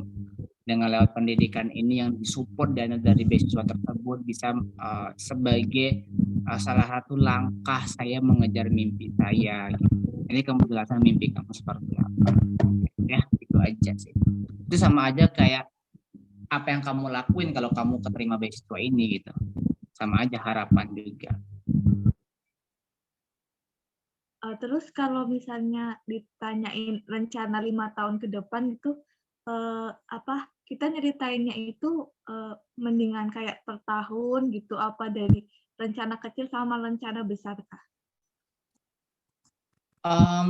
Kedua-duanya boleh. Bagaimana kamu bisa menceritakan aja dalam diri kamu. Kalau mau per tahun lebih bagus, kamu bisa lebih spesifik. Dan makanya kan kamu bisa memberikan gambaran tahun pertama ke tahun kedua itu mungkin masih kecil, ketiga keempat itu udah masuk gede sedang, terakhir baru kelimanya baru apa yang kamu lakuin gitu, yang sesuai tujuan kamu. Pasti kan kalau kamu mengejar cita-cita itu kan pasti ada tahapannya dulu, nggak langsung instan. Oke, Raffi. Cukup, Kak. Terima kasih, Kak. Oke, terima kasih Kak Revi. Untuk teman-teman kalau misalkan ada pertanyaan boleh raise hand aja ya, kalau misalkan mau tanya langsung nggak apa-apa, jangan malu-malu. Ini ada pertanyaan di chat Kak Aris dari Kak Nestia. Itu tanya, Kak, izin bertanya, saya baru lulus SMA dan baru saja menyandang status mahasiswa baru yang sudah mulai mencari beasiswa. Ketika saya mencari tahu soal beasiswa tersebut, ada pertanyaan mengenai diri sendiri, Kak, soal kelebihan, minat, serta hal yang dibanggakan dari diri sendiri. Bagaimana ya, Kak, untuk menjawab dan membedakan cara menjawabnya, Kak? Oke. Membedakan ini ya, kelebihan, minat, dan hal yang dibanggakan. Iya. Oke. Kalau bicara soal kelebihan gitu ya teman-teman sekalian, kelebihan ini berhubungan dengan pastinya karena ini untuk beasiswa ya, untuk kuliah pasti berhubungan dengan akademik gitu ya. Jadi kamu bisa menceritakan kelebihan kamu dalam akademik kamu gitu ya. Saya tuh sebenarnya kenapa saya suka langsung on mic biar saya bisa berinteraksi. Jadi saya tahu kamu itu jurusan apa. Jadi bisa dihubungkan dengan apa sih yang kelebihan kamu di jurusan tersebut gitu. Jadi intinya kelebihan ini adalah apa yang kamu punya nilai lebih dari teman-teman kamu yang berhubungan dengan pendidikan kamu, dengan bidang kamu. Itu contoh seperti itu. Nah, contoh sederhana gini. Misal kamu adalah seorang jurusan komunikasi gitu ya. Nah, kamu bisa menceritakan kalau salah satu keunggulan saya adalah saya berani untuk tampil di depan panggung, memiliki public speaking yang bagus gitu ya, dengan pengalaman-pengalaman misal contoh menjadi moderator, menjadi pengisi suara apa gitu, itu contoh sederhana. Jadi jurusan kamu ini relevan, kamu bisa punya kemampuan komunikasi yang bagus dengan pengalaman-pengalaman kamu gitu. Itu contoh kelebihan. Nah, kelebihan ini jangan berhubungan dengan fisik ya, maksudnya kayak saya badan saya langsing, saya tinggi, muka saya good looking, itu kelebihan gitu ya. Tapi itu bukan kelebihan yang di sini yang dimaksudkan, tapi itu kelebihan yang berhubungan dengan akademik tadi gitu ya. Kamu anak IT, kelebihan kamu bisa kamu pandai coding gitu ya, pandai apa dalam IT kayak itu. Itu contoh sederhana gitu. Minat ini adalah ketertarikan. Nah, misal tadi minat kamu di bidang apa gitu ya. Sebagai contoh saya anak teknik sipil. Saya punya minat di bidang isu lingkungan gitu ya. Nah, saya ceritakan, jadi selama saya kuliah, minat terhadap isu lingkungan ini saya lakukan ketika saya misal contoh penelitian. Jadi selama penelitian saya memanfaatkan bagaimana saya bisa menyelesaikan sedikit masalah terhadap lingkungan gitu. Itu contoh minat gitu ya. Nah, kalau untuk contoh yang dibanggakan dalam diri sendiri ini kan berhubungan dengan prestasi gitu. Nah, ini bisa kamu masukkan, misal kamu pernah menang lomba A gitu ya, juara 1 di tingkat nasional, misal juara olimpiade, dapat emas gitu. Itu yang kamu ceritakan, yang menjadi kebanggaan dalam diri teman-teman sekalian gitu ya. Nah, itu contoh sederhana dari ketiga hal yang berbeda ini gitu ya. Kelebihan, minat, dan hal yang dibanggakan. Hal yang dibanggakan berhubungan dengan prestasi gitu. Itu ya. Tadi Kak Ines kamu Tia. Oke, Inestia. Oke, kamu jurusan kesehatan ya. Oke, saya nge-breakdown lebih spesifik lagi ini. Ini udah jam 9:30. Oke, kamu jurusan kesehatan. Nah, kamu bisa menceritakan kelebihan kamu gitu ya. Kamu kenapa sih kamu bisa contoh sederhana, kamu jurusan kesehatan. Kamu pernah misal contoh kegiatan yang berhubungan dengan kesehatan ini, kamu bisa menangani masalah penyakit gitu ya. Itu contoh aja, misal kamu bisa menangani pasien dengan baik gitu. Nah, itu kan berhubungan dengan kesehatan. Bagaimana kamu ini memiliki kemampuan yang tidak dimiliki oleh teman-teman kamu dalam bidang kesehatan gitu ya.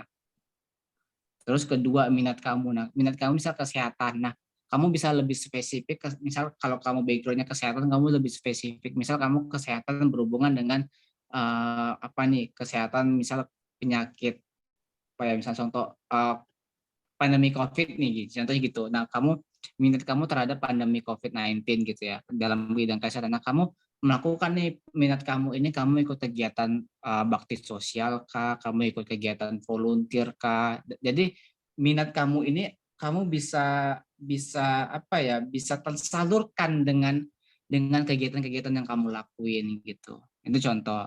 Namanya apalagi minat dan bakat gitu.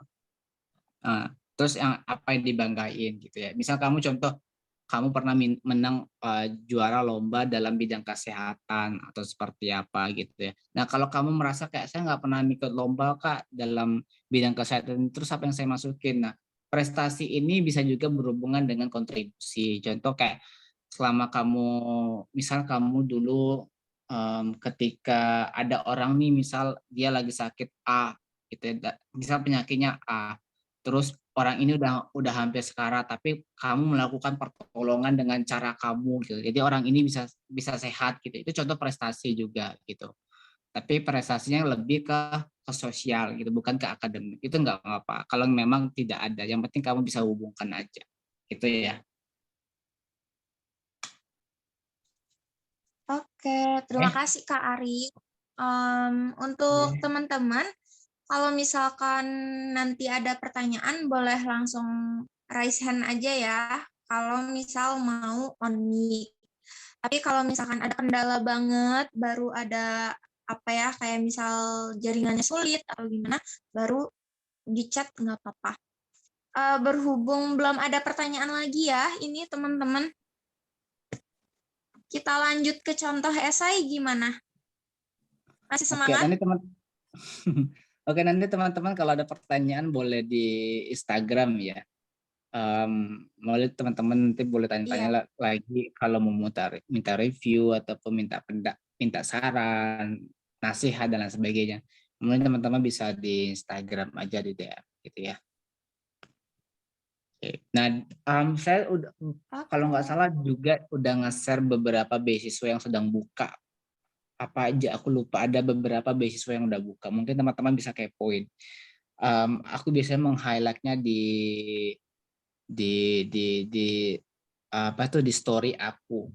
Di highlight story aku itu masih ada beberapa beasiswa yang udah lagi buka dari pihak swasta. Itu mungkin teman-teman kalau tertarik boleh dicoba. Siapa tahu ada yang berkaitan dengan bidang kalian, dengan semester kalian, dicoba aja. Oke. Oke. Sekarang saya memberikan contoh esai saya gitu ya. Jadi sebenarnya saya punya kisah menarik kalau bicara soal esai saya. Jadi saya tuh awarded beasiswa tahun 2018. Terus 2019 itu saya nggak banyak ngebimbingin ada tingkat. Jadi cuman ngebimbingin itu cuman ya sekedar offline aja. Tapi di 2019 saya baru masif bimbingin itu lewat media online gitu ya. Nah, menariknya ketika saya dulu buat blog beasiswa unggulan gitu ya. Saya mau berikan contoh, ternyata ada adik dia kuliah kalau nggak salah di Surabaya gitu ya. Jadi dia ngepakai esai saya ini gitu ya, semuanya itu di copy paste sama dia. Terus cuma diganti nama-namanya aja sama ceritanya dia. Jadi secara narasi itu sama dan akhirnya dia bilang dia lolos gitu pakai esai saya dan itu nggak digantinya cuma sekedar ganti nama sama cerita sedikit gitu. Dan saya ngerasa kayak oh ini bahaya ini lama-lama. Takutnya nanti ketika banyak orang yang copy paste esai saya, nanti ini menjadi suatu hal yang berhubungan dengan apa ya, dengan plagiarism gitu ya. Nah, makanya tahun 2020 untuk esai beasiswa unggulan itu mereka tidak lagi untuk upload PDF, tapi mereka langsung masukin kata, nanti ada kayak kolom gitu, kayak langsung ngetik di sana. Jadi kayak perubahan itu ada yang bilang karena tadi nanti langsung kecek sama plagiarism gitu ya, plagiarism checker di website yang tersebut gitu ya. Karena kalau lewat PDF mereka bakal susah untuk ngecek kalimat-kalimatnya gitu ya. Karena kalau kita ngetik langsung di sana itu bisa masih terhubung gitu ya. Itu ada faktor seperti itu. Makanya ketika di tahun 2020 saya bilang perhatiin lagi kalau nulis esai kata-katanya gitu ya, jangan sampai terlihat manipulatif banget kalian ini mencontoh, karena tadi rata-rata para reviewer itu tahu ini ketika dia udah baca yang punya si A ternyata si punya si B ini nggak jauh berbeda esainya gitu ya. Itu banyak yang kejadian. Intinya gini, kalau esai beasiswa itu pasti itu berbeda deh. Kenapa berbeda? Karena tadi pertama, setiap orang punya cerita masing-masing, nggak mungkin cerita orang itu sama gitu ya. Kedua, setiap orang itu punya gaya penulisan yang berbeda. Walaupun kamu belajar dengan satu guru yang sama gitu ya, tapi kamu punya ciri khas yang berbeda dan termasuk dalam penulisan gitu ya. Makanya be otentik aja, be natural aja gitu ya. Jadi fokus aja ke kalian bagaimana kalian ini bisa menulis dengan secara nature-nya kalian aja, jangan terpaku dengan tulisan orang gitu ya. Lebih baik seperti itu. Oke, teman-teman sekalian. Oke, kita lanjut. Ini udah masuk belum PDF-nya? Takutnya belum masuk lagi. Udah, Kak. Oh, udah. Oke, ada kursornya enggak? Takutnya saya lagi cerita kursornya enggak sesuai. Ini kursornya lagi di Indonesia ini, ada enggak? Halo? Ada, Kak. Oke, terima kasih atas responnya. Oke, ini esai saya yang pernah saya pakai di tahun 2018. Saya buat esai ini itu nggak nyampe 3 hari apa 2 hari gitu, saya lupa. Tapi ngerjainnya seharian banget karena deadline 4 hari itu. Jadi saya ngerasa esai saya ini sebenarnya nggak terlalu bagus amat, tapi setidaknya saya bisa memberikan poin-poin yang diminta aja. Pikiran saya waktu itu seperti itu karena keterbatasan waktu jadi saya nggak sempat untuk kayak mempercantik kata, tapi saya intinya adalah memberikan poin-poin yang diminta dari cerita-cerita saya. Oke. Pertama untuk introduction. Jadi ketika saya nyari contoh-contoh esai beasiswa unggulan, ketika saya baca di beberapa blog gitu ya, rata-rata mereka menuliskan kayak perkenalkan nama saya A gitu ya, Saya lahir di A B C D gitu ya. Rata-rata seperti itu. Nah, makanya saya coba punya ciri khas yang berbeda. Saya tulisan kayak saya terlahir di kota Bengkulu gitu ya, tepat pada tanggal 17 April 1999 gitu. Saya malah menceritakan kayak saya terlahir dahulu gitu daripada saya menjelaskan nama saya siapa. Jadi saya nggak jelaskan nama saya siapa karena tadi saya reviewer itu udah tahu ini tuh dokumen punya si A, dokumen punya si B gitu ya. Makanya kalau teman-teman nulis dalam sebuah esai itu jangan terlalu biografi banget gitu ya. Jadi bahkan saya untuk menceritakan biografi saya kayak saya lahir di mana, tahun berapa dan sekian, umur berapa, itu saya cuma segini aja gitu ya. Tapi setelahnya itu saya hubungkan cerita-cerita gitu ya. Ini setelah itu saya bilang gini. Nah, ini kan kalau dokumen beasiswa itu kan nggak diminta ya. Lahir urutan berapa, anak pertama, anak kedua atau berapa itu nggak diminta. Nah, saya masukin seperti ini. Kenapa sih saya bisa mengelaborasikan kayak anak pertama gitu, anak lahir pertama sama dalam beasiswa ini saya masukin seperti ini.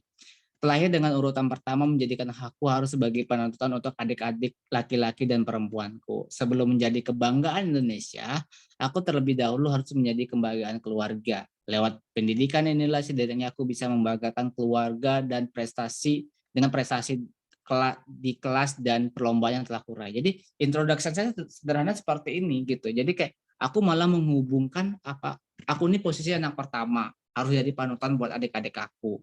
Sebelum aku jadi kebanggaan keluarga, aku harus jadi kebanggaan keluarga. Makanya aku bisa hubungkan lewat pendidikan inilah. Berarti poin pentingnya adalah pendidikan ini gitu. Nah, itu yang introduksi sederhana yang saya lakuin gitu ya. Oke. Terus saya baru cerita tadi gitu ya. Mungkin teman-teman tadi kan udah saya sampaikan tuh poin-poin 1 sampai 9 kalau saya nggak salah. 1 sampai 9 atau 10 tadi yang habis introduction masukin pendidikan, terus jelasin A, B, C, dan itu kan. Nah, ini yang saya berikan contohnya, teman-teman. Nah, di sini saya memberikan contoh background pendidikan saya. Saya jelasin saya adalah lulusan SMK. Saya jelasin kenapa sih saya dulu ngambil SMK, kenapa nggak SMA gitu ya. Saya udah jelasin di sini. Mungkin nanti teman-teman bisa baca aja di blog saya untuk lebih panjangnya gitu ya, teman-teman sekarang. Di sini saya cuma meringkas aja poin-poinnya saja. Nah, terus setelah lulus SMK saya jelasin saya pengen merantau. Kenapa sih saya pengen merantau? Saya jelasin di sini. Saya pengen mencoba petualangan baru, bla bla bla. Terus saya juga jelasin kenapa sih saya kota perantauan saya milih Yogyakarta. Saya jelasin di sini. Saya ngasih alasan kenapa saya milih Yogyakarta gitu ya. Gitu. Terus saya jelasin aja juga cita-cita saya dulu gitu kayak saya nggak lulus di universitas negeri gitu ya. Terus saya masuknya adalah universitas swasta di UMY Muhammadiyah Yogyakarta. Swasta identik dengan mahal, saya jelasin gitu ya. Saya sempat berpikiran untuk tidak mengambil kuliah tersebut gitu ya. Tapi saya jelasin kayak peran background pentingnya dari seorang keluarga orang tua. Saya jelasin di sini. Dukungan-dukungan orang tua gitu ya. Cerita-cerita saya seperti dahulu. Terus saya juga bisa masukin kalimat ataupun kata motivasi dalam diri saya gitu ya. Walaupun kuliah itu mahal, pendidik background keluarga saya terhadap ekonomi itu tidak baik gitu ya. Tapi saya punya prinsip seperti ini. Ini saya masukin prinsipnya. Buat apa saya takut dengan biaya yang mahal, sedangkan saya punya Tuhan yang maha kaya gitu. Itu saya masukin kayak saya untuk mencoba menyentuh hati yang pembaca gitu ya, sederhananya seperti itu. Terus saya jelasin lagi kenapa sih saya milih jurusan teknik sipil gitu ya. Terus karena jurusan ini sesuai dengan bidang yang saya udah pernah tekuni, jadi saya sejalur istilahnya kayak relevan gitu. Nanti teman-teman kalau misal SMA-nya IPS, terus kuliahnya ngambil teknik, ngambil sains gitu, ngambil berhubungan dengan sains. Kalian jelasin aja kenapa lintas jurusan, kenapa sesuai jurusan gitu ya. Itu kalian teman-teman bisa masukin. Terus ini saya jelasin tentang kayak tadi isu permasalahan yang ada. Contoh kayak saya ngambil kutipan. Di kota Jakarta begitu banyak sekali jalan jembatan, padahal di sana sedikit sungai. Tetapi di desa kami banyak sungai, tapi sedikit jembatan. Nah, di sini saya masukin ke isu permasalahan ketimpangan infrastruktur di Indonesia gitu ya. Terus saya pengen punya CCM ya, cita-cita mulia untuk keadilan sosial bagi seluruh rakyat Indonesia, termasuk keadilan tersebut dalam pemerataan infrastruktur gitu ya, teman-teman sekalian. Nah, terus saya juga ceritakan kayak apa sih yang saya bisa update dari cerita-cerita terkini gitu ya. Nah, pada tahun 2018 itu kan Presiden kita Pak Joko Widodo itu kan fokusnya di pembangunan infrastruktur. Nah, saya bisa jelasin kenapa sih infrastruktur ini adalah salah satu vital yang dalam sebuah ekonomi bangsa. Saya jelasinnya di sini gitu ya teman-teman sekalian.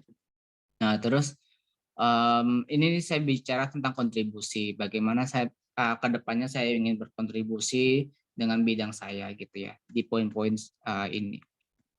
Terus saya jelasin ini kegiatan-kegiatan saya.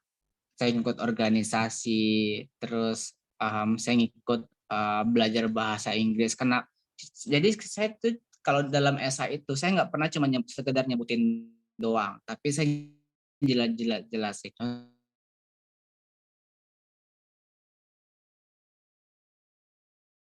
Saya belajar bahasa asing, saya jelasin sampai sini loh, panjang.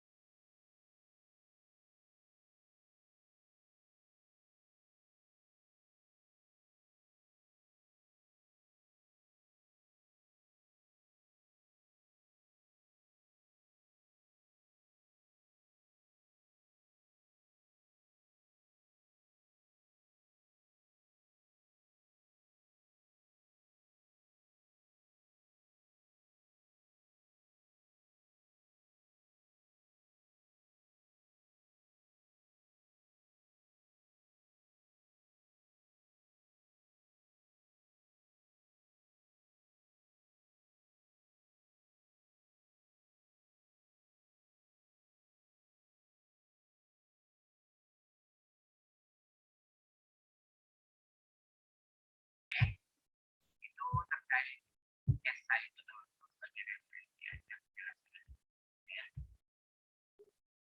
teman-teman sekalian, gimana